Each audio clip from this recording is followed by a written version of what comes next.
ndani ya West TV. Naitwa Hiran Mugaisi na leo hii katika matayarisho ya KCSE 2025 najua wanafunzi, baadhi ya wanafunzi wanaendelea kutia makali vitu vyao, maandalizi yao, na kuna wale baadhi ya wanafunzi ambao wanangoja kupelekwa tuna upepo, na kuna wale ambao kama sio dawati la lugha hata juma hili hawangelikuwa na somo la Kiswahili. Lakini sisi tupo hapa kwa kuhakikisha kwamba wewe mwanafunzi tunakufaa, wewe mwalimu ambaye uko pale vile vile tunakufaa kwa masomo yetu, na wewe mfia lugha ambaye pia yuko pale kila wakati, kila Jumamosi kuanzia saa 4 hadi saa 6 mchana, kuhakikisha kwamba tuko hapa kukuzana, kuimarishana na vile vile kuendeleza lugha sharafu ya Kiswahili. Leo nimebahatika kuwa na mwalimu Bramwell Makari.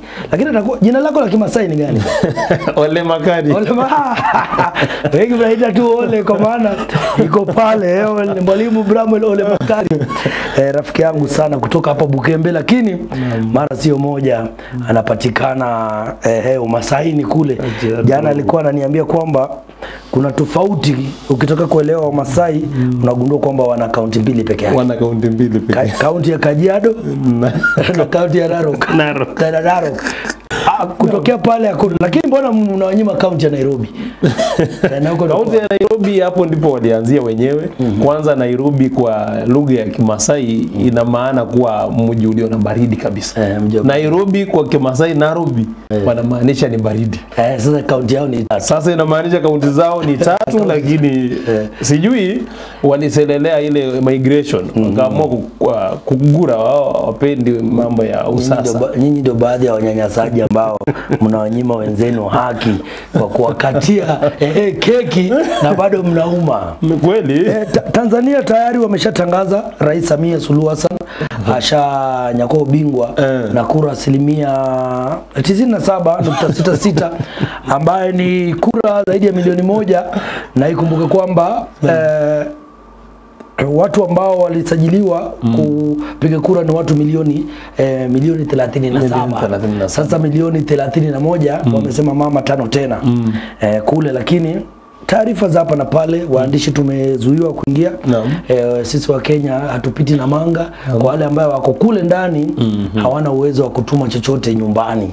Sasa tuna huku taarifa tu ambazo sio za uhakika kabisa. Ni kama fununu. Ni fununu, sio fununu, kwa maana tayari Kenya watu wawili walishafariki, hiyo tumedhibitisha pale boda ya Namanga. Lakini kule ndani Dar, Arusha, maeneo mengine kule, kulingana na vyombo vya habari vya kimataifa ambao pia vile vile wamefungiwa sana kutangaza au kuna kile chochote kutoka kule France 254 ama France 24 wamesema kwamba ni zaidi ya watu 700 wamefariki kwa siku 3 peke yake. Pale ndipo siasa wamesema usimwamshe anayelala wakati ataamka atakupita. Tulikuwa tunasema Tanzania Tanzania wana utulivu, kumbe ndio hivyo. Mugema akisifiwa siku zote Mswahili usema tembo ulitia maji. Kuna bingwa mwingine jana alikuwa anasema, nilikuwa naangazia nyuma maongezi ya viongozi wa Tanzania, na kuna mwingine alikuwa anasema Watanzania kwa sasa wanaandamana moyoni, lakini kusiku watakapotoka kuandamana barabarani nyinyi CCM mtashangaa. Na ndio haya yametokea. Msikilizaji, mtazamaji, ni ya hapa na pale tu. Mwalimu Makari,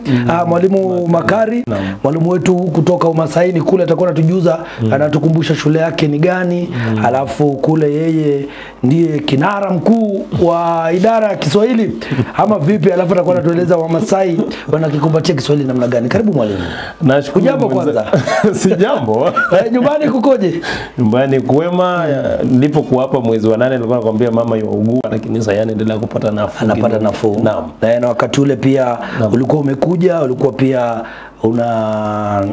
umeenda kumzika nyanya, alikuwa ni nyanya. Basi ilikuwa nyanya. Pole zangu na una kumbukizi nzuri mimi mzuri. Lakini mama kama amepata nafuu tunashukuru. Na amepata nafuu, nashukuru Maulana. Hali yako? Hali yangu njema. Maulana anaridhia tu, naridhia alafu anasaidia. Pengine tu tupeleke Umasaini.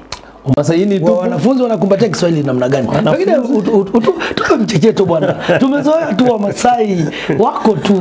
Huku mmezoea Wamasai ambao mnaona wamevalia shuka. Kule mambo siku hizi ni tofauti.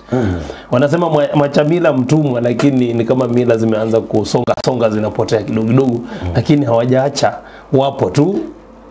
Wanakuja na sare za shule au sare za shule zipo, ukifika huko hamna tofauti na huku. Wanavalia tu vizuri nadhifu, kwanza tai na sare kila siku. Isipokuwa labda siku ya Jumamosi na Jumapili ambapo wanaweza vaa sare bila tai. Pengine tukizungumzia Kiswahili, kule wanakumbatiaje Kiswahili? Kiswahili wajua ni kama tu lugha nyingine ile, mtu hupenda kila ambacho anakiona na kukifurahia. Sasa wajua kwamba wale si kama Wabantu huku ambapo Kiswahili tumekimanya, tuna kila siku tunaogelea ndani. Lakini sasa wajua mwalimu kwanza ndio kiungo muhimu katika ufunzaji wa lugha. Masuala ya lugha mimi najua ni mwalimu. Sasa vile tulivyo huko, mimi na mwenzangu kuna mwalimu anaitwa Bwana Unchoke, mzee ambaye namvulia kofia. Miaka mingi sana amefunza. Nilimpata huko katika ile shule ya wavulana ya Ngorika. Sasa sisi tumefanya kwamba kuna mikakati mingi ambayo inafanya wanafunzi wanakumbatia Kiswahili. Tumewekea mjadala, kuna Kiingereza, Kiswahili, vile kuna mambo na mashairi, tuko na taarifa. Ni baadhi tu ya mambo ambayo yanafanya wanafunzi wanafanya nini, wakumbatie Kiswahili.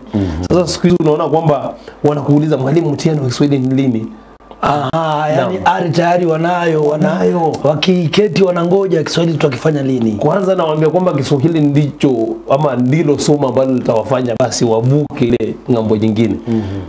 Mbali na kusema masomo ya historia na labda somo la dini ndio ya kuvusha, tuseme kwamba boosters. Ninawaambia Kiswahili ni lugha ambayo tunazungumza kila siku, na ukitaka kujua Kiswahili basi kizungumze kwa ufasaha fulani. Ukishaanza kuzungumza utakipenda. Unahisi kama mwalimu mumeleta muda wako ambaye umekwepo kule, kuna ngazi watoto wanapanda ama wako tu pale pale? Nilipoenda huko walikuwa chini kidogo, lakini kwa sasa hivi mimi naona kwamba wameongezea na wanaendelea kukua. Hiyo ngazi vile unavyosema, hata mwaka huu tunatarajia kwamba matokeo ya mwaka uliopita basi haya yatakuwa juu zaidi kuliko yale ya mwaka uliopita. Wanafunzi, wewe mwalimu na wewe mfuatiliaji wa kipindi cha Dawati la Lugha, karibu sana KCSE 2025. Ndio tunaanzia hapa, ambaye ni karatasi ya pili. Mwalimu anatujuza ni karatasi ya pili, matumizi ya lugha. Na tunaanzia hapa. Kaa kitako mwanafunzi, chukua daftari. Ni wakati wa kufanya tu marudio. Tunadurusu hapa. Kama haujasoma mwaka mzima, hata uketi hapa leo tayari, kama mwalimu Brian Whitkins upenda kutuambia kuna mayai yako mawili ya kenyeji yatakungoja kwa maana haukusoma. Hapa hata nisikudanganye kwamba mwalimu Makari atafanya miujiza. Kama haukusoma kitakumania. Mwalimu Bikwa, tuanzie wapi?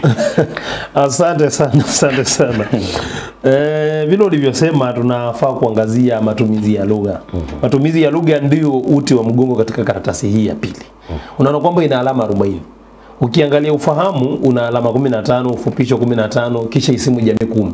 Sasa ukiangalia kwamba matumizi ya lugha ni sehemu ambayo tuseme kwamba ndio nguzo katika karatasi hii. Na hapo ndipo nimesema kwamba ni vizuri tuzamie hapa mahali, kwa sababu unajua sehemu zingine walimu wamegusia tangu mwaka uanze. Hata mimi mwenyewe mwaka ukianza niligusia mambo ya utahini, lakini nikaona ni bora tuje tuangazie hii sehemu ya matumizi ya lugha ambayo mimi naona kwamba itamfaa sana mwanafunzi, na tuangalie sehemu ambazo huwa zinatahiniwa kwa mara kadhaa ama mara kwa mara katika karatasi hii. Hata mimi ninapotahini vile vile mimi ni mtahini wa karatasi ya pili, tutaenda kusahihisha mtihani majaliwa. Naona kwamba kuna sehemu ambazo huwa zinajirudia katika matumizi ya lugha. Tukianza tu tutaona kwamba swali la kwanza ambalo huwa matumizi ya lugha mara nyingi utaona kwamba ni swali la sauti. sauti. Tunapozungumzia sauti katika Kiswahili ni kwamba tunasema kwamba kuna irabu na konsonanti. Ona. Yaani unasema kwa muda wako ambao umekuwa mtahini wa karatasi ya pili matumizi ya lugha, umegundua kwamba mfumo ambao nyinyi huwa mnajielekeza naye ni kwamba hakuna wakati wote swali la sauti litakuwa limeondolewa. Lazima utalipata. Lazima liwepo katika karatasi yote. Naam.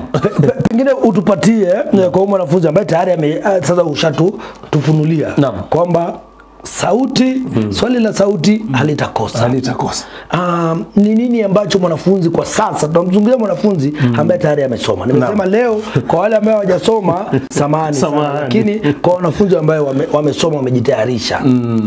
Ile kwa Kiingereza, what is the trick ya kupata jawabu katika swali hili la kwanza? Vizuri.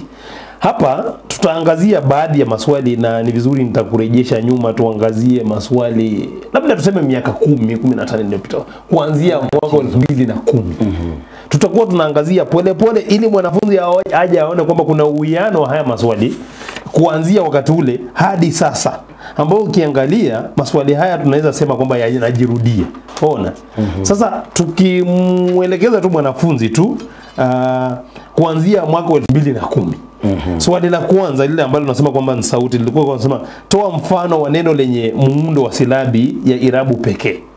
Wakiuliza irabu pekee bado tuko kwenye sauti tu. Nilikwambia kwamba kuna sauti mbili, kuna konsonanti na irabu. Irabu ni 5, alafu konsonanti katika Kiswahili tunapata kwamba ni 26 ukiondoa 3 unapata kwamba ni 23. Kwa Kiingereza ni ile unasema consonants na vowels.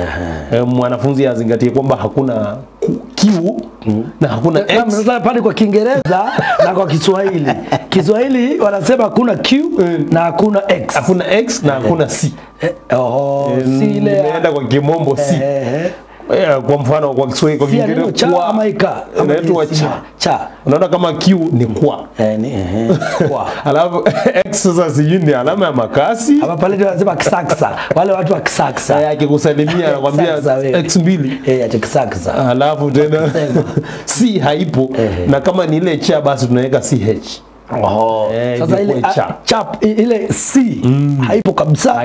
Mwanafunzi akiwa akisema kwamba kuna sauti ya C pale atakuwa amegonga nje, amegonga mwamba huyo. Sasa tukiangalia tunaona kwamba kama wamesema toa mfano wa neno lenye muundo wa silabi ya irabu pekee. Kuna maneno kama oa. Unaona ni irabu, kuna a, kuna o na a. Kuna ua. Ua kuna u na a. Ni irabu peke yake. Alafu au. Kuna a na u. Hivyo ndivyo mwanafunzi anagundua kwamba sana ni irabu mbili tu. Lakini kuna wale ambao sijui ni wataalamu ama wanasema kuna irabu 4. Ati oa. Ni neno moja. Sijui kama ni lakini yule jamaa mwenye hulka ya atosheki wa pili amegeuka akawa oa. Sasa sijui ni ufasaha ukisema oa, bado tunafanyia utafiti swala hilo la oa, lakini mimi najua katika irabu pekee tunapata kwamba ni irabu mbili. Tumesema kwamba kuna oa au na ua. Hilo ni swali la mwaka 2010. Ukija 2011 wakasema taja mfano mmoja wa sauti zifuatazo: kiyeyusho na kimadende. Bado ni sauti. Swali la sauti bado. Sauti. Kiyeyusho na kimadende. Tukiangalia kiyeyusho kuna viyeyusho viwili, kuna wa na ya. Vile vile tukiangalia sasa kimadende wanasema ki kwa sababu ni kimoja. Kimadende hapa ni ra. Ni kimoja tu. Tayari ushapatiwa ile tunaita hint ya kwamba ukiambiwa kimadende wamekuanzia bure wamekuambia kwenye swali elezea vimadende. Lakini ki unagundua umesema ni ra. Naam. Kuna tu sauti kuna sauti tu mbili ambazo huwa zinakuwa moja. Kimadende na kitambaza. Tukisema kimadende ni ra pekee. Tukisema kiyeyusho ni la. Kiyeyusho. Si kiyeyusho, kitambaza. Kitambaza. Kiyeyusho ni ya. Kiyeyusho kuna viwili. Naomba mtangazaji mtazamaji awe nasi pamoja. Viyeyusho ni viwili, kuna wa na ya. Mimi huambia wanafunzi wangu watasema waya. Alafu nakuwa tayari umejua yote. Kiyeyusho viyeyusho vile vile huitwa nusu irabu. Viyeyusho. Nusu irabu manake unapotamka unaona kwamba irabu watu wasema kwamba sifa zake ni kwamba hizo sauti zinapotamkwa hewa haizuiliwi kutoka kwa ulaini. Ukiangalia viyeyusho wana ya, hata unapojaribu kutamka tu kufanya majaribio utaona kwamba sauti zile vile vile hewa huwa inatoka kwa ulaini. Ndio maana zinaitwa nusu irabu. Ona. Nimesema kwamba ukiuliza kimadende ni ra alafu kitambaza ni kimoja pia ni la. Mwanafunzi ajue hilo. Sasa mwaka 2011 waliuliza hivyo kiyeyusho. Sasa mwanafunzi ambaye angeleta wa angepata, mwenye angeandika ya vile vile anapata. Kimadende mwenye aliandika ra kwa sababu hamna kingine basi anapata. Ona. 2012 andika vitamkwa vyenye sifa zifuatazo. Vitamkwa bado wanaonyesha kwamba irabu ya mbele wastani. Ona bado tuko kwa sauti hapa. Sauti tu. Alafu nambari ya pili Kirumi, kipasuo guna chakaka laini. Bado tuko sasa hapa tuko kwa consonant. Ndipo nilikwambia kwamba maswali ya sauti mwanafunzi hawezi kuepuka. Tayari umetupeleka miaka karibu 15 nyuma. Huu mwaka nikikumbuka vizuri ndio mwaka mimi nilikuwa nafanya mtihani wangu wa kitaifa mwaka 2010. Naam. Sote tulikuwepo pale tunapambana. Wewe pia ulikuwepo katika chungu ile. Tunachemka tutokota pale kama maharagwe na mahindi. Hiyo ni sadifa basi mimi na wewe tumeenda Kenya mpaka tumepatana hapa. Kila mtu 50 zake kaenda tumerejea hapa. Mwaka huu ndipo tulikuwa tunafanya mtihani. Nakukumbusha samahani kama mtihani huu ulikuponza lakini naona kwamba ulienda nao sawa. Sikuponzwa bwana. Mimi ni hatari. Hatari kwenye langu. Nikiamua kukupa hayo majibu na kuona wacha nikuache tu ngae bwana. Nyota ni hadi lako leo hapa. Kwa leo ni mimi. Ni wewe. Nashukuru. 2013. Eleza maana ya sauti mwambatano. Bado tuko kwa sauti hapo. Sauti mwambatano. Huwa tunasema kwamba sauti mwambatano ni sauti ambazo hujumuisha konsonanti mbili au zaidi. Pamoja tunaweza sauti kuna silabi mwambatano na sauti mwambatano. Sauti mwambatano haichukui irabu. Tunasema kwamba hujumuisha konsonanti mbili au zaidi. Sauti mwambatano. Sasa wangetaka mfano wa sauti mwambatano, wanafunzi angetoa andike neno kama mbu, mbao, ama aseme ndizi, ona.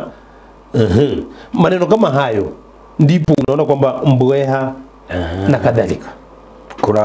Kuna sauti mwambatano. Sauti mwambatano. Konsonanti mbili zinafuatana au zaidi. Naam, nimekuambia mfano. Mbwa. Tunapatana. Mbao. Naam. Nzi. Unaona kuna na za. Basi. Ndio angeandika neno lolote kwa hayo basi angepata alama. Alafu nambari ya pili Kirumi hapo 2013 kulikuwa na Roman 1. Lakini tukisema hata chai ni sawa. Kwa maana konsonanti chai itakataa. Kwa nini itakataa? Chai itakataa manake nilikuambia kwamba hamna ile chai. Sasa si kishikana na ha, hiyo cha na ha, basi zikishikana zinakuwa sauti moja ambayo inaitwa cha. Sasa hapo konsonanti ni moja. Na nilifaa nije hapo ndipo kuonyesha mwanafunzi miundo ya silabi. Naam, nimekubali pale. Chura, ona, mchwa. Hiyo mchwa utaona kwamba kuna tukiunda maneno mawili ama pengine utatuelekeza hata nisikuharibie msururu wako ila lakini wakati ule pengine utakuwa unatuelezea je tukichanganya ili kuunda konsonanti itakuwa ni moja au itakuwa ni mawili pengine kaya bingwa wetu endelezee na utakuwa unatufungia. Nashukuru mwelekezi wangu. Nahodha wangu huyu anaitwa Papa Stacy huyu. Hivyo ndo anajitaja lakini anaitwa Hiran Mugaizi. Vile ninavyomjua na anajulikana hivyo katika mitandao ya kijamii. Kila mahali. Ni mwelekezi vile vile naona ni mwalimu, ni mtangazaji mahiri. Mimi mzuri sana. Kujivisha maua yangu. Si kujivisha, hata unapojivisha naona kwamba unajiwekea kidogo. Mimi naweza kujivisha zaidi. Nimesema na sehemu ya pili hapo mwaka 2013 utaona kwamba tena walisema andika sauti mwambatano inayotamkwa kwenye ufizi. Sauti mwambatano inayotamkwa kwenye ufizi. Sasa inafaa aandike sauti ambazo unajua katika hizi sauti kuna mahali pa kutamkiwa. Na sasa hapo wanataka uandike tu neno ama hata hawajasema neno, ni sauti. Ukiangalia sauti kama da. Da. Unapotamka ulimi uguza kwenye ufizi au masine. Hii sehemu ambayo iko baada ya meno basi ndio hivyo. Da. Kweli. Da. Ulimi unagusa kabisa. Hata ta. Unaona sauti kama hiyo? Naam. Sauti mwambatano. Sasa hapa wakisema sauti mwambatano ukisema ndani. Unaona hiyo da iko pale ndani. Ni sauti mwambatano. Hiyo na da. Unaona kwamba ni mfano wa sauti ambazo zinatamkwa kwenye ufizi. Sasa mwanafunzi angeandika ndizi ama andike tu nda, nd.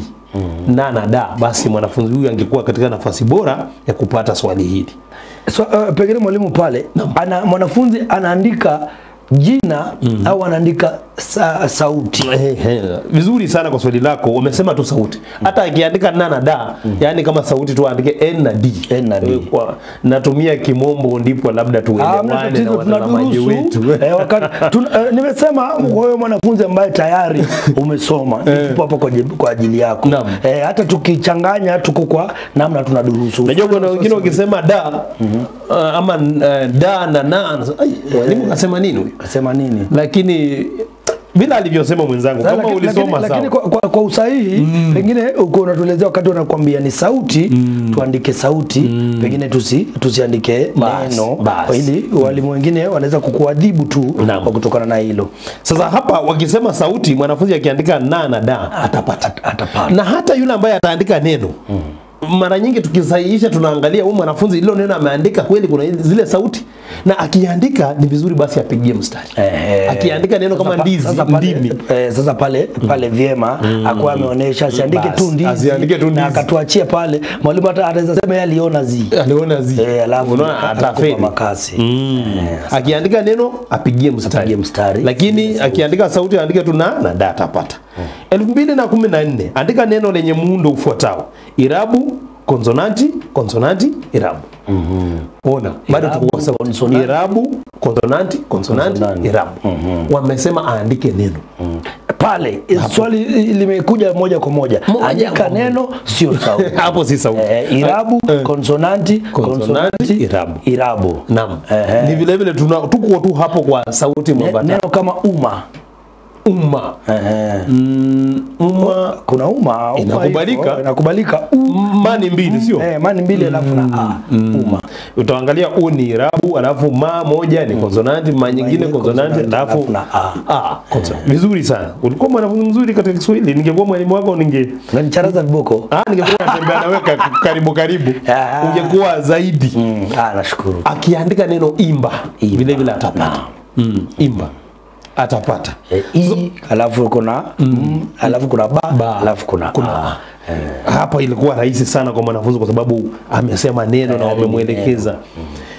Naam, 2015 andika sauti zenye sifa zifuatazo: nazali ya kaakaa laini.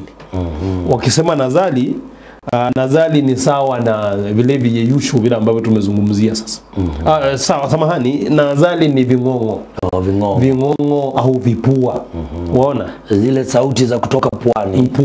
Wanasema kwamba ukitamka hewa hutokea kwenye pua. Sauti hizi ni kama ma, na, nya na nga. Sasa angeandika moja.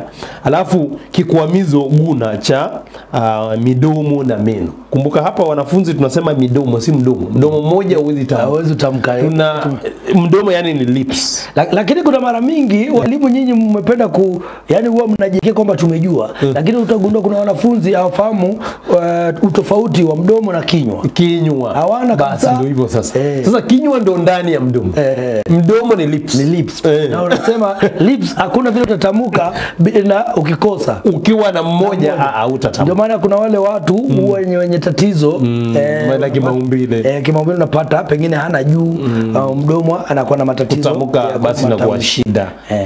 Sasa tunasema sauti za midomo, kikwamizo guna cha mdomo na meno. Sasa unaangalia kwamba ni sauti kwamba utaona kwamba ni guna kama kuna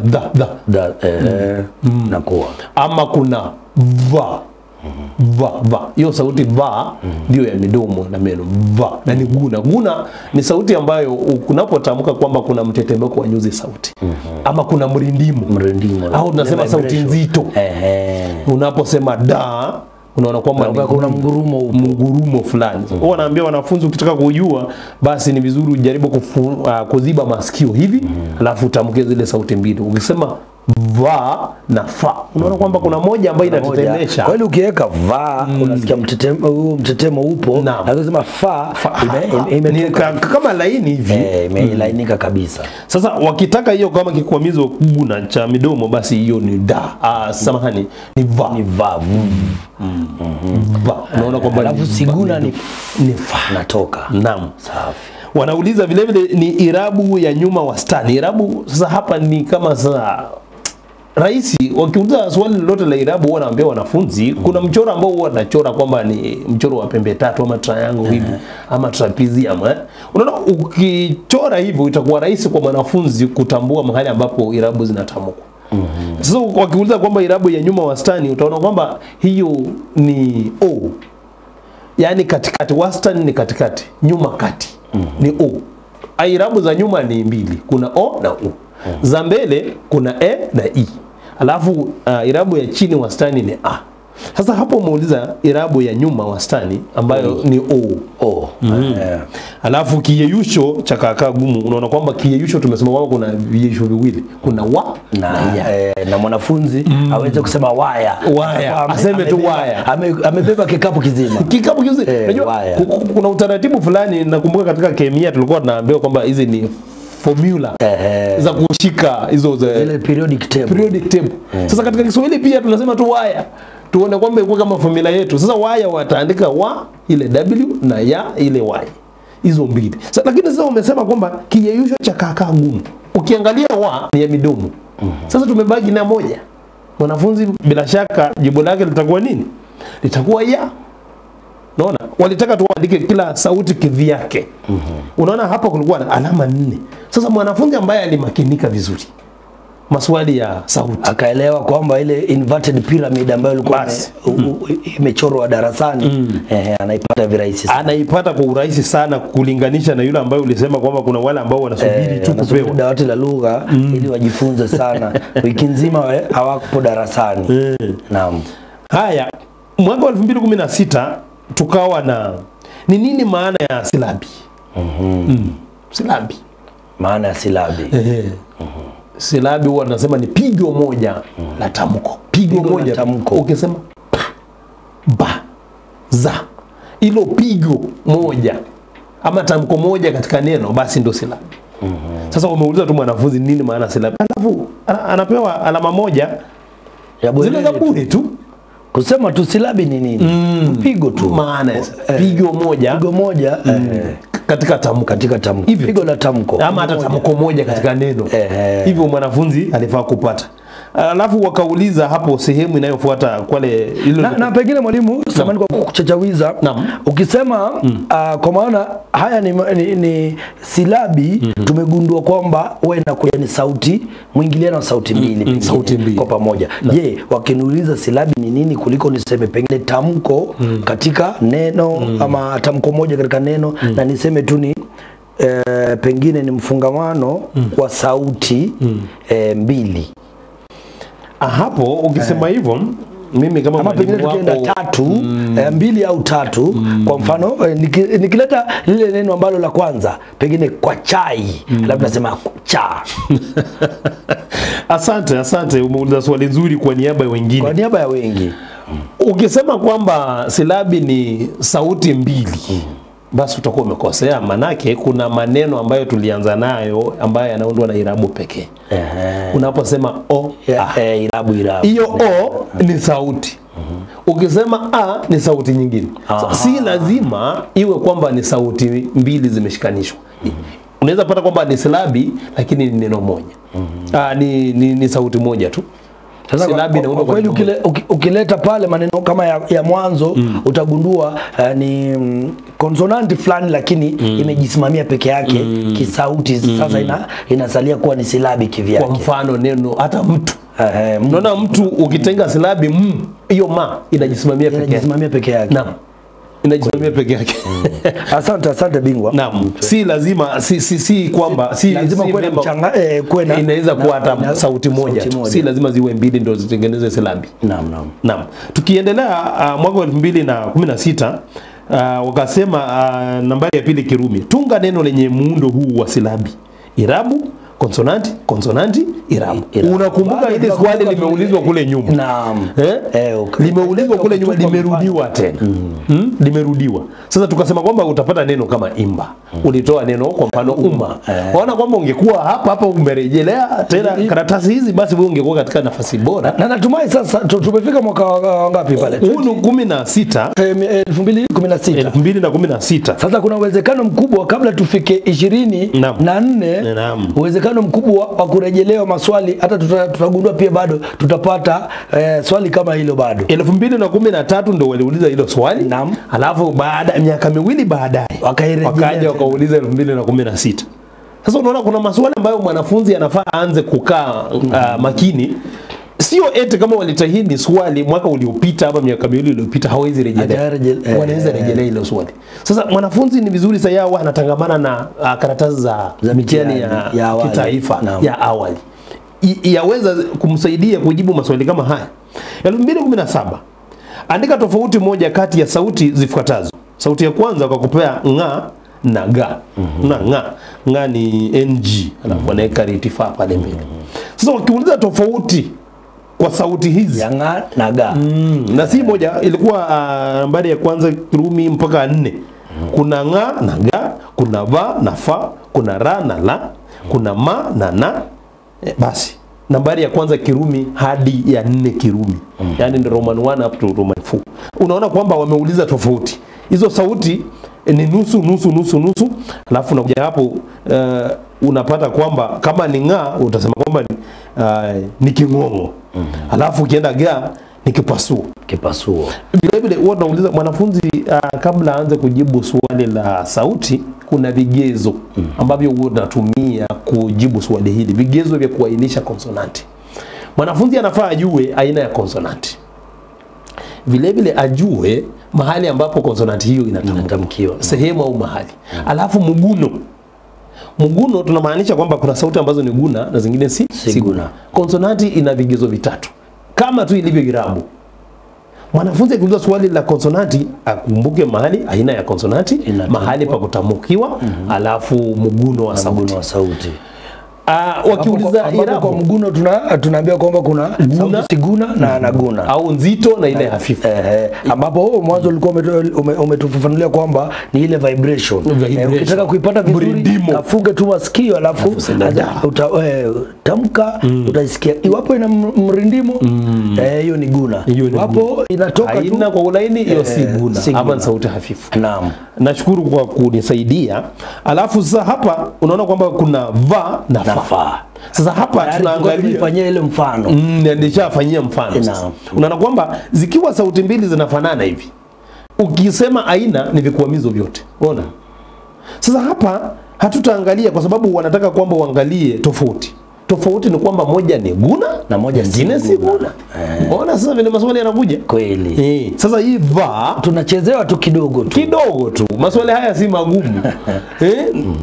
Unapoambia wanafunzi unaambia kwamba maswali haya si magumu, ni wewe tu kuanza kuelewa. Kwanza ukishaelewa, hata ukikupeleka wapi, wakupeleka kaskazini, magharibi, mashariki, watakuzungusha tu hapa, lakini maswali haya yapo hivi vile yalivyo. Yanabadilishwa tu katika utahini. Na kwa hilo swali tayari umeshatueleza kwamba lazima uangazie zile vigezo vitatu vya konsonanti. Mahali pa ni aina ya konsonanti, kuna tamkwa vipi, mahali pa kutamkia, alafu na ile ungongo na irabu vile na vigezo vyake. Kuna vigezo vya kuainisha irabu kwa manufaa tu ya mtazamaji wetu, mwanafunzi na mwalimu ambaye labda anapenda Kiswahili. Vigezo vya kuainisha irabu pia ni vitatu. Kuna mwinuko wa ulimi, mkao wa midomo, alafu sehemu ya ulimi. Mwinuko wa ulimi, mkao wa midomo na sehemu ya ulimi. Sasa mwanafunzi vile vile anafaa ajue unapotamka irabu fulani, ulimi huwa wapi? Mdomo huo umeviringwa au umetandazwa. Tukisema umeviringwa unakaa oval shape. Mfano na u, hizo mbili mdomo huo umeviringwa. Lakini za kwanza tatu a e i o u melainika. Mdomo umetandazika. Sasa ukiwa hivyo tunasema kwamba mkao wa midomo. Kisha tunasema sehemu ya ulimi. Ulimi uko wapi? Uko nyuma au uko mbele? Unaona? Alafu mwinuko ulimi unaweza kuwa juu, katikati au chini. Na ni vigezo ambazo vile vile unaweza ukatumia kujibu maswali yako wakati unaambia tu utoe utofauti. Kwa maana tu pale kwa kusema ni guna au siguna ama sifa za sauti fulani. Unaweza toa sifa za. Hivyo vigezo yani ni kama tuseme sijui ni lazima tu vijue kwanza ndio ujue sauti hiyo ni gani. Kwa sababu ukitaja sauti haina sauti lazima umejikita katika vigezo. Wakiuliza sifa ya sauti yoyote iwe irabu au konsonanti lazima uwe unajua vile vigezo. Sasa kama hujui basi ni kama tu njia, unakuza njia kwenda mbinguni ni gani? Ni gani? Alafu na hujui kabisa. Wewe hujui Yesu. Pengine mwalimu, ningeomba tutamatikie pengine kwa hili swali la sauti. Tayari umetuambia kwamba hatutakosa swali la sauti kwa sababu ya muda, pengine tukamilishe hapa alafu tuende katika kitengo kingine. Nashukuru. Naam. Nilikuwa namalizia tu hapo. Sasa unaona kuna ra na la vile tulisema kwamba kimadende, alafu kuna kitambaza. Kuna ma na na. Unaona kwamba kuna moja saa zikifanana hivyo, unaona kwamba moja inatamkwa kwenye mdomo, midomo hii ma, alafu na ni ya ufizi. Unaona maswali hayo hayatakosa. Mwanafunzi akifuatilia kuanzia hapo, unaona vile tumefika mwaka 2017, lakini kila mwaka hata mwaka jana kulikuwa na swali la sauti. Na mwaka huu mwanafunzi akataye kubali swali la sauti lipo, kwa sababu sauti ni sehemu pana katika matumizi ya lugha. Tunapofunza silabasi, sauti ina sehemu pana. Sawa sawa? Safi shwari. Kulingana na vile ambavyo umesema kwamba tumeangazia maswali ya sauti, mwanafunzi atarajie hayo. Na sauti mara nyingi pia huenda pamoja na silabi. Ni kama tuseme vipashio vya lugha ambavyo ni vinne. Katika utahini utaona kwamba vipashio vya lugha katika lugha vinachukua sehemu pana katika utahini. Vipashio vya lugha watu tunasema kwamba kuna sauti, kuna silabi, kuna neno na sentence. Hivyo vipashio vya lugha vinne. Hata ukikosa swali fulani, ukikosa swali la sauti uko kwa silabi. Ukikosa na silabi uko maneno. Kama umekosa neno kuna sentence. Sasa changanua kule. Basi kuchanganua sentence. Sasa unaona vipashio vya lugha mwanafunzi lazima avijue vizuri sana. Swali hili wakati mwingine wanakuuliza taja vipashio vya lugha kuanzia kwa kikubwa. Unajua tukianzia kidogo ndio tunaanza na sauti, silabi, neno, alafu sentence. Sasa kikubwa utaanza kuanzia chini sentence, neno, alafu silabi na alafu sauti. Wanaweza muuliza mwanafunzi hivyo, na kuna wale ambao hawatasoma kuanzia kikubwa, yeye anaona tu vipashio vya lugha. Anaanza kujibu. Mwanafunzi asiwe na kupara wakati wa kujibu maswali. Asome swali mara ya kwanza, ya pili akipigia mstari vitahini. Tukisonga mbele, tukiachana na mambo na sauti, unaona kwamba kuna swali la shada. Shada au mkazo. Shada ukiuliza mwanafunzi ni nini, utasema kwamba huu ni mkazo unaotiliwa kwenye neno. Silabi ya pili stress. Silabi ya pili kutoka mwisho wa neno. Mkazo.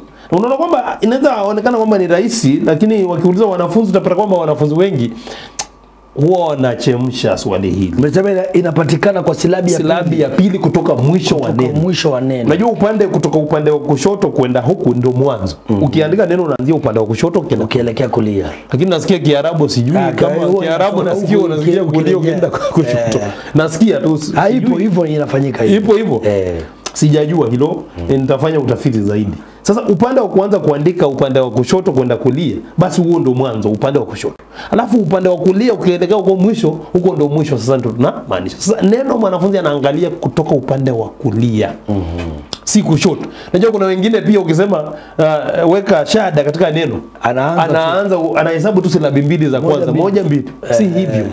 Unaanzia upande wa kulia kurudi kushoto. Moja mbili. Alafu utaipata pale. Naam. Ukisema neno kwa mfano tembea. Tembea unaona silabi tatu. Tembe. Alafu. Sasa unaanzia kwa a alafu mbe. Sasa hapa kwa mbe ndio unatia shada. Okay. Kweli kweli. Na shada huwa tunasema kwamba shada ni kistari ambacho unaweka juu ya silabi. Na shada hii hutoka upande wa kulia, kushoto kwenda kulia. Kushoto kwenda kulia. Lakini ukitoka, kuna wale ambao hutoa upande wa kulia kwenda kushoto, hiyo si shada, itakuwa ritifaa au kimongo au kibainishi. Ritifaa ikiwa na maana kwa Kiingereza tunaweza sema kwamba ni apostrophe. Apostrophe ni tofauti sana na shada na stress.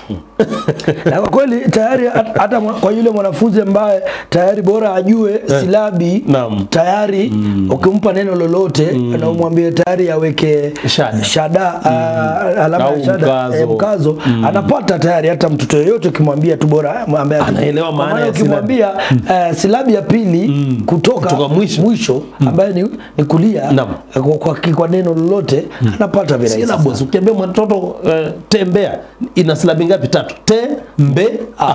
Alafu naambia kwa mwisho ni wapi wa neno hili? Mwisho wa hili neno anasema huko kwa a. Sasa hiyo ni ya kwanza. Ukienda mbe ni ya pili. Kaweke pale alama ya ritifaa. Neno andika silabi ni tatu. Andika. Sasa mwisho wa neno ni ka. Unaona? Hiyo ni silabi ya kwanza. Kuna ndi.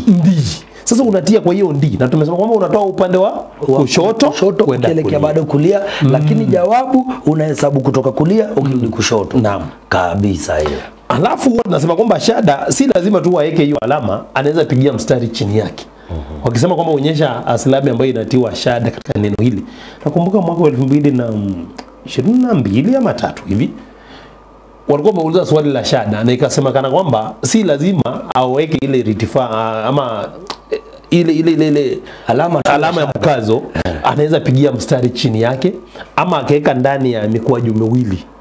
Lakini mbona walimu mnapenda tu kuja na sheria hizi wakati mtihani pengine inaendelea? Huwa mnaanza kuwataarifu wanafunzi mapema kwamba mwaka huu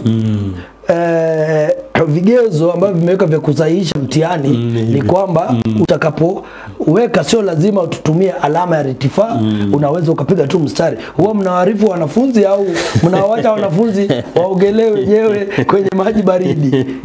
Mimi kawaida ninapofundisha huwa naonyesha njia zote. Wajua katika ufundishaji wewe unaelewa ulikuwa mwanafunzi, kuelewa kwa wanafunzi ni tofauti kabisa. Kuna yule ataelewa ashike ule mkazo tu, na kuna yule atashika uweke kwenye mikwaju, na kuna yule atashika kupigia mstari. Utapata kwamba kuna yule atakwambia tu mwalimu ulisema shada na kupigia mstari. Nyingine mimi sikumbuki kweli. Sasa kwa maana kama mimi na imani kwamba hakuna haja unifunze jinsi ya kuandika au kuchora kuweka ile alama ya shada. Alafu tena ukuje uniambie kwamba nipige mstari. Si nieni nikatumie ile ambaye ni kuwepo.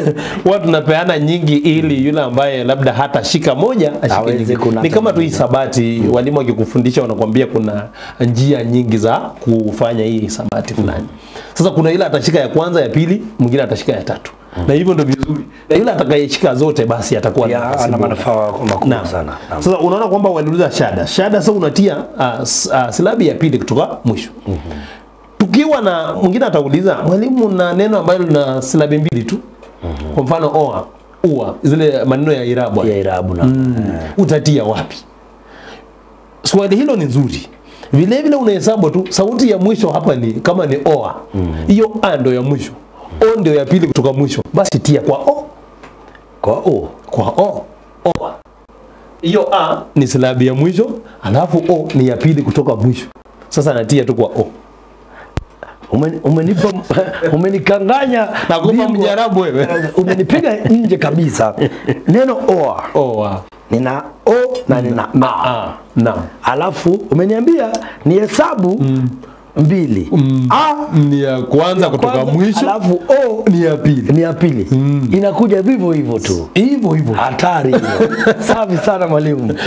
Najua nimezungumzia kuna wale wapo mwalimu sasa si inakuja ya kwanza. Swali uzuri katika Kiswahili hila ni kwamba hakuna neno ambalo lina silabi moja tu. Hamna. Pale ndio tabu. Hamna. Hakuna tu neno ambalo lina silabi moja, lazima ziwe mbili. Sasa ukisema oa, au Napatika, lazima au. Sasa ndio ya kwanza kutoka mwisho, alafu ni ya pili kutoka mwisho. Ukitia ile rectifier yako ama samahani shada yako unatia kwa alama yako ua unatia kwa kwa sababu ya kwanza ni alafu kuna u ya pili, ama apigie mstari hiyo kweli. Kuna maswali kama haya ambayo hutatiza wanafunzi sana. Hata hiyo kwanza mimi ningepatana naye kwanza ningepigwa na mshtuko, nisema mwalimu Makari hakusema haya. Hakusema haya, silabi mbili tu. Hizi alikuwa anatoa mfano ya tatu na zaidi. Kweli sana. Ni vizuri tusaidie mwanafunzi. Kuna neno kama ndizi pia. Ndizi. Silabi ni mbili. Silabi mbili, kweli. Sasa unaona zi ni silabi ya kwanza, mbi ni ya pili. Unatia kwa ndi. Kweli. Maswali kama hayo ndio mwanafunzi atarajia maswali kama hayo. Kwa sababu wakileta marefu wengi wanajua. Ndio na silabi zaidi ya tatu. Kama zaidi ya mbili. Wanajua kuhesabu, utapata watampa mbili ndio mwanafunzi ashindwe sasa atie wapi. Mwingine anatia kwa mwingine hata anapigia lote anapigia lote mstari. Kweli. Sasa hapo mwanafunzi akuwe makini. Unaona swali la shahada lilikuwa mwaka 2010 vile vile lilikuwepo, mwaka 2018 likakuwepo, mwaka 2020 likakuwepo, mwaka 2011 likawepo, mwaka 2022 likawepo, mwaka 2024 likawa shahada. Sasa mwanafunzi uwezekano mkubwa sana. Shada kama 24 limekuwepo, usiseme kwamba usipuuzilie mbali, useme halitarudia. Lakini kwa mtiririko wako umeweka mwaka ukifuatana tu. Hakuna mahali umeruka. Sasa mwaka huu wakiruka labda ni mmoja, pengine tabu. Na hautakuwa labda huu. Sasa unajua mwanafunzi awe makini kwamba shada, swali la shada huenda likaletwa. Haya, mbali na shada kuna maswali ya aina za maneno. Sasa hapo ndipo tena kuna bahari ya maswali. Aina za maneno. Tukiangalia aina za maneno, kuna aina za maneno ambayo ni 8. Aina za maneno ni 8. Sasa ukiangalia hapa vile karibu kila mwaka, bila ambavyo nimefanya utafiti wangu nikapiga mbizi katika maji haya maji baridi na vile vuguvugu, nikapata kwamba karibu tena kila mwaka swali hili la aina za maneno lipo. Aina za maneno. Ukitazama tu vizuri, ukiangalia mwaka 2011 swali hilo lilikuwepo, likawa swali la fa. Mwaka 2012 swali hilo likakuwepo, likawa katika sehemu ya da. Swali la mwaka 2013 likawa katika swali la cha. 2013 sio? 14 swali hilo likawepo. Swali hilo likawepo. Ukija swali mwaka 2015 swali hilo likawepo sehemu ya cha. Swali mwaka 2016 likawepo ikiwa na maana i. Ukienda mwaka 2017 swali hilo likawa tena kukawa ni mwaka unafuatana. Kila mwaka swali la aina za maneno haliwezi kosa. Lakini kumbuka umetuelezea kwamba lazima tufahamu kwamba mtihani wa kitaifa lazima utaanza tu. Kuna uwezekano utaulizwa kwa sauti, uende silabi, silabi ufike hapa utaambiwa kuna maneno na ukitoka kwa maneno sentensi aina za maneno. Nikwambia vipashio vya lugha vina uti wa mgongo, ndio uti wa mgongo katika matumizi ya lugha. Matumizi ya lugha, vipashio vya lugha ni 4. Lakini vile ambavyo unaona hata wewe umeanza sasa kuelewa sasa. Nimeipata kwamba maswali hapa mwanafunzi hata kosa hayo maswali ya vipashio vya lugha. Akikosa sauti ataingia kwa silabi. Sasa njia rahisi kwa mwanafunzi ni kupata huo mwelekeo. Kwa kwamba lazima mwanafunzi ujue. Usipokuwa na ufahamu kwa haya utapata tabu sana. Basi ni kama unatafuta paka mweusi tititi kwenye giza totoro. Lakini paka ana macho. Akiamua kufunga macho pale ndio kuna tabu. Uzuri macho ya paka usiku huwa yanamulika.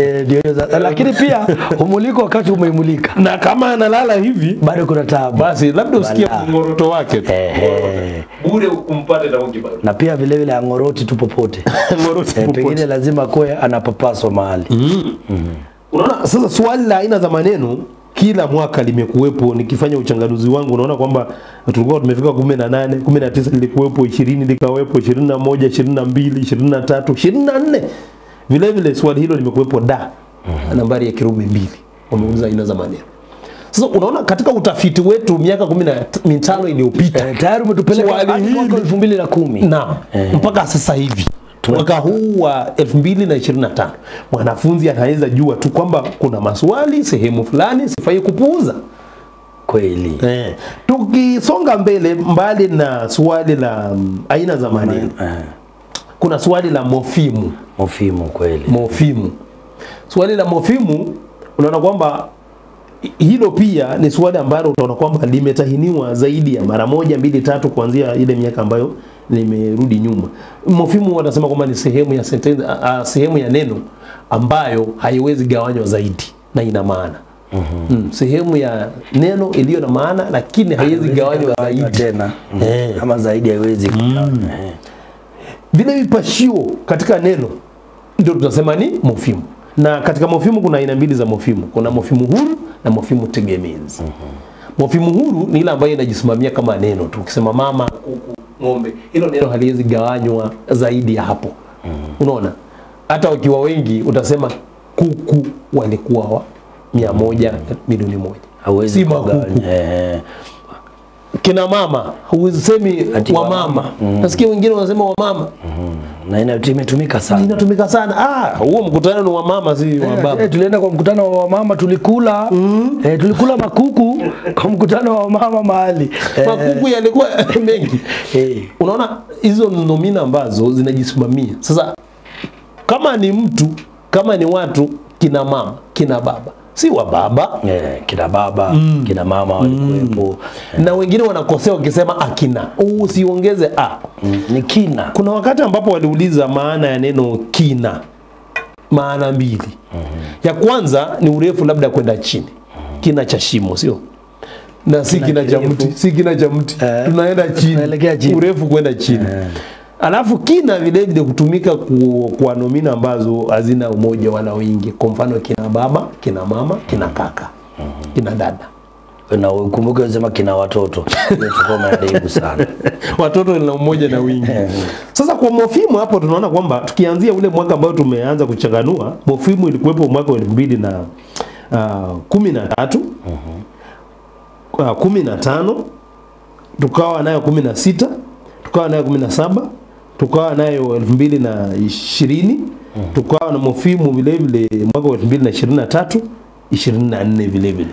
Ikawepo. Sasa kuna uwezekano mkubwa nimeona kwamba kuna miaka ambapo ruka moja mbili kila mwanafunzi asiseme ati kwamba nimeona nyuma kumekuwa na utatu kidogo kwa miaka mitatu maswali yale yamekuepo. Sasa akasema mwaka huu kuna uwezekano nisisome mofimu.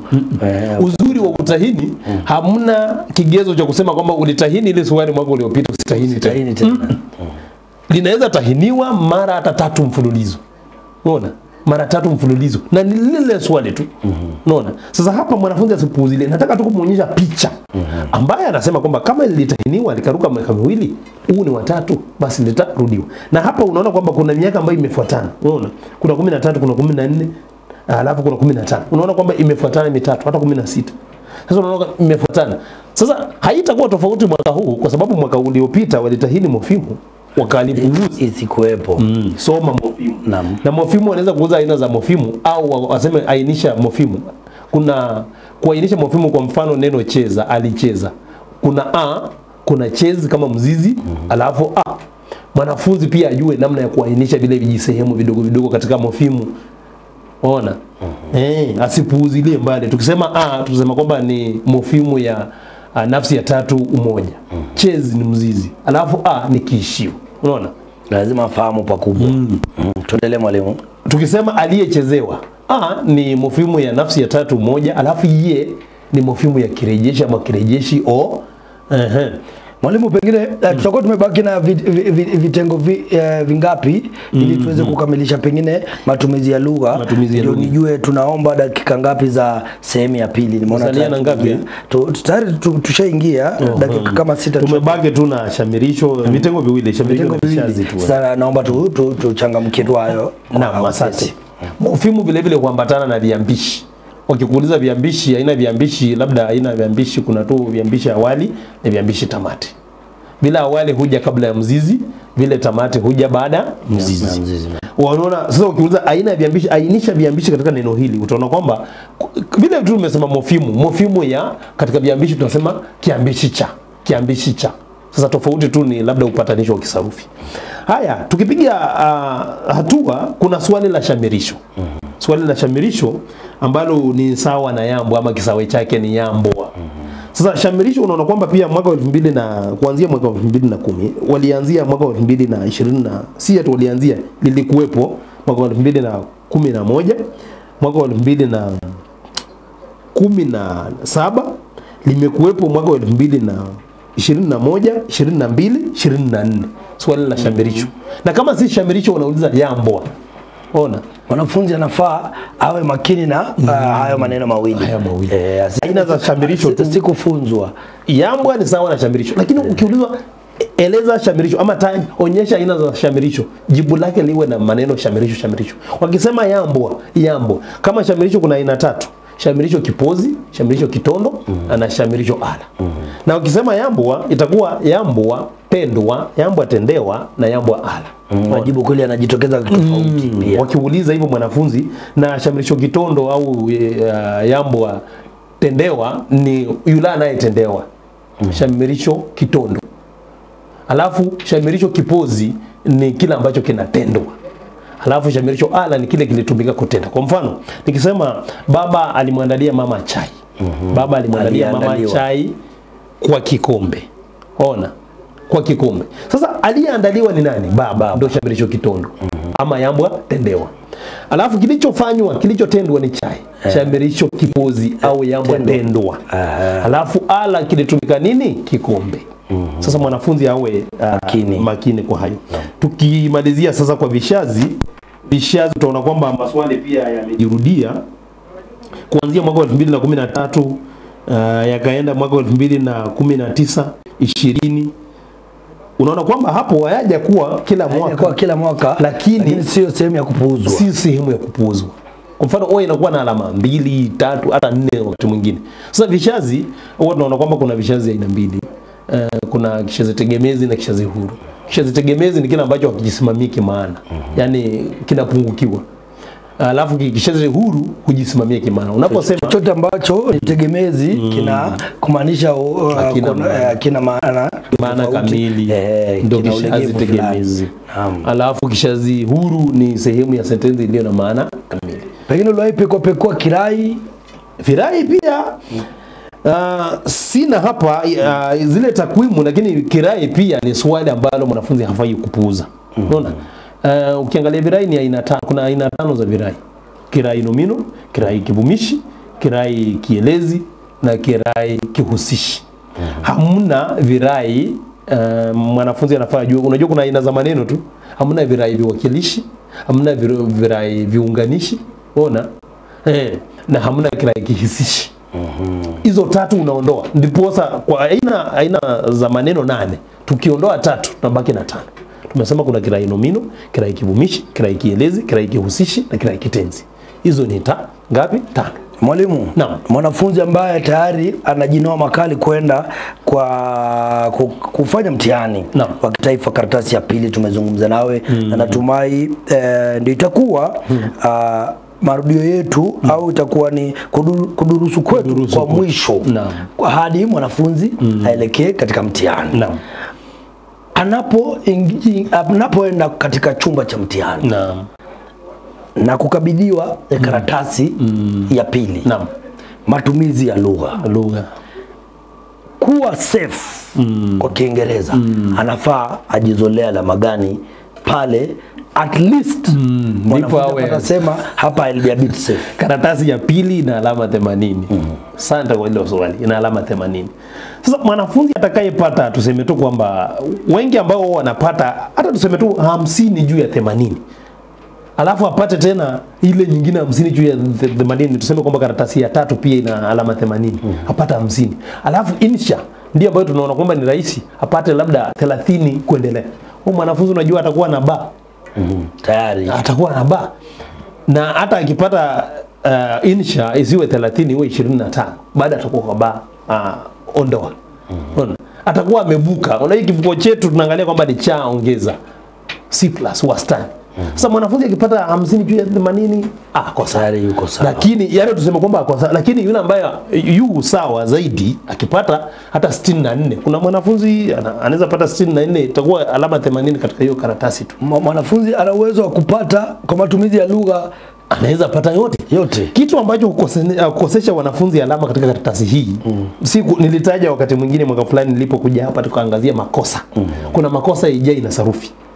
Hayo makosa ndio hufanya wanafunzi katika karatasi ya pili labda wasipite zaidi, wapate labda alama za anaseme kwamba hawezi pata. Kuna wanafunzi ambao miandiko yao ni mizuri na anajua kuanza jibu kwa herufi kubwa kama jibu ni sentensi, na kama kamili, na kama jibu si sentensi kamili aanze kwa herufi ndogo. Makosa hapa na pale. Kuna wengine wanaandika sana ha zinashikana, ta na ha zinashikana. Ukishikanisha hivyo herufi basi umekosa. Na wengine wanadondosha herufi. Sasa kama ataepuka hayo makosa, basi mwanafunzi anaweza pata hata alama ya akapata 85 kuendelea. Naam. Asante sana. Mwalimu, pengine nisikufungie nje. Wewe sio haujakuwa mwalimu wa umasaini peke yake. Naam. Umekuwa mwalimu wetu pia na hapa hivi tunakuza watu wengi sana. Pengine unategemea nini? Tuseme tunategemea nini kwa wanafunzi? Zungumza na wanafunzi wako watainiwa, na tunazungumza na watainiwa wote ambao wamenufaika kwa masomo yetu ya mitandao, masomo yetu ya dawati la lugha, na vile vile wewe kibinafsi kama mwalimu darasani. Nimekuona, nimekufuatilia mara sio moja. Nimeona kule ukiwa umasaini vile vile umekuwa na vikundi kadhaa vya, nimeona umeweza hadi kuweka warsha fulani. Mumekongamana, mmefanya nini, na kongole sana kwa hayo. Nimeona umekuwa umeweka kipaumbele sana. Mwalimu, tutegemee nini mwaka huu kwa wanafunzi wetu wa Kiswahili? Asante ndugu kwa kunifuatilia katika mitandao ya kijamii. Vile ulivyosema, sijaanzia umasaini Enkorika. Nilianzia mbali, nilianzia shule inaitwa Ngwelo kule Webuye, nikaenda Matili pale Kimilili, nikaenda shule ya Mtakatifu Luka St. Luke's Boys Kimilili, nikaenda Teremi. Nikatoka huko sasa nikaenda umasaini. Sasa umasaini nimefunza shule mbili. Ile ambayo nipo sasa ni ya pili. Huko ndipo Mungu amenijalia basi nikabaki huko katika kandarasi, si kandarasi, kazi ya kudumu sasa. Serikali ni kama miaka zaidi ya 10, inaonekana mchanga, lakini katika uwanja huu kutangatanga umetangatanga. Nimetangatanga nikitafuta, lakini atafuta ya choki. Mimi sijapata, naendelea tu kuelekeza wanafunzi vile ulivyouliza kutarajia watarajie nini. Nimesema katika karatasi hii tarehe 7, na unajua wataanza na karatasi ya pili ndio ende ya kwanza. Huko nyuma ilikuwa ya kwanza alafu ya pili. Sasa hivi utaratibu umebadilika. Wanaanza na ya pili. Asubuhi saa 2 karatasi hiyo. Sasa wanafunzi watarajie tu maswali vile tulimesema kwamba ni vipashio vya lugha vyote, maswali ya sentensi, maswali ya mofimu, vishazi, maswali ya aina za maneno, ngeli. Waona kule kuchanganua sentensi mwanafunzi ajue, alafu aina za sentensi, kimuundo na kidhamira. Kuna aina mbili za sentensi, kuna kimuundo na kidhamira. Wanafunzi zingine kuchanganyikiwa. Wanaweza muuliza kwamba tambua aina 3 za sentensi kidhamira. Wamezoea kimuundo, sentensi sahili, ambatano na changamano. Lakini wakisema kidhamira au kimajukumu, wanaangalia majukumu ya sentensi. Sentensi ile inafanya majukumu yapi? Kwa mfano elekezi na ulizi na kadhalika. Sasa mwanafunzi ajipange, alafu simu jamii vile vile alama ni 10, lakini maswali yanakuja ya kimuktadha. Unasimuliwa kisa fulani, alafu anakuuliza tambua muktadha wa sentensi isajili hii. Naam. Kwa kumalizia, mimi nashukuru tu kwa watazamaji wetu kuwa pamoja nasi, na vile vile stesheni hii ya West TV, kwa sababu si zote ambazo zinafanya kazi kama hii kuwakuza walimu, wataalamu na wanafunzi vile vile. Pakubwa wengi wana faidi kupitia kipindi hiki, na tutaendelea kuwakuza, na tunanoana tu kama Mswahili anavyosema, chuma unoa chuma na kinolewacho upata. Kweli. Heri njema kwa wanafunzi. Heri njema, mimi nawatakieni heri njema, msibabaike, tulia, soma swali zaidi ya mara 1, 2, rudia, pigia vitahini mistari ili ujue swali linalenga nini. Na katika karatasi ya pili hatutaki hadithi katika majibu. Hata ufahamu tunataka uende moja kwa moja kwenye majibu. Naam. Asante sana mwalimu kwa kutufaa siku hii ya mwisho ya kudurusu kwetu katika kabla tuzamie wanafunzi wetu wazamie kwenye mitihani. Na mwalimu Whitkins atakuwa na anajiongea hapa muda usio mrefu katika karatasi, ataangazia karatasi ya kwanza, pengine vile vile na karatasi ya kwanza atakuwepo hapa kuangazia moja mawili, na tutakuwa tunamuuliza vile vile pia naye utabiri wake wa mwaka huu ni gani. Shida heri zake tu kwa shule za akina dada. Ana tabia mbaya sana huyu mwalimu, na tutakuwa tunamuanika peupe. Hiyo ndio tumemgundua. Sio kama wewe hujataja shule ya wasichana, lakini huyu kuna ile nilifunza shule ya mseto inaitwa Meto kule Kajiado bado. Matili ilikuwa shule ya mseto. Ilikuwa ya mseto. Naam. Huyu kwa kina dada tu alipelekwa kwa wanaume. Alitoka Moi Girls akaenda St Peter's Mumias. Na kule St Peter's Mumias nasikia wavulana wamemkalia ngumu hadi alikuwa, kwa maana anazungumza moja kwa moja na waziri Ogamba. Alikuwa amesema anaomba apelekwe State House Girls. Tutakuwa tunaangalia hayo maneno. Kevin Kibeta, asante sana kwa kutuelekeza hizi dakika ambazo tumefionza karibu 18. Tutajua vile tutakuwa tunaangazia na kumpa katika sehemu ya pili ambayo inaenda kuja muda usio mrefu. Kwa heri kwa sasa, na mwanafunzi kama vile mwalimu wetu ameshatuambia, usibabaike, mtihani sio mwisho wa maisha. Na kama umesoma, heri njema. Kama hukusoma, hata heri yetu haitakusaidia. Heri kwa sasa.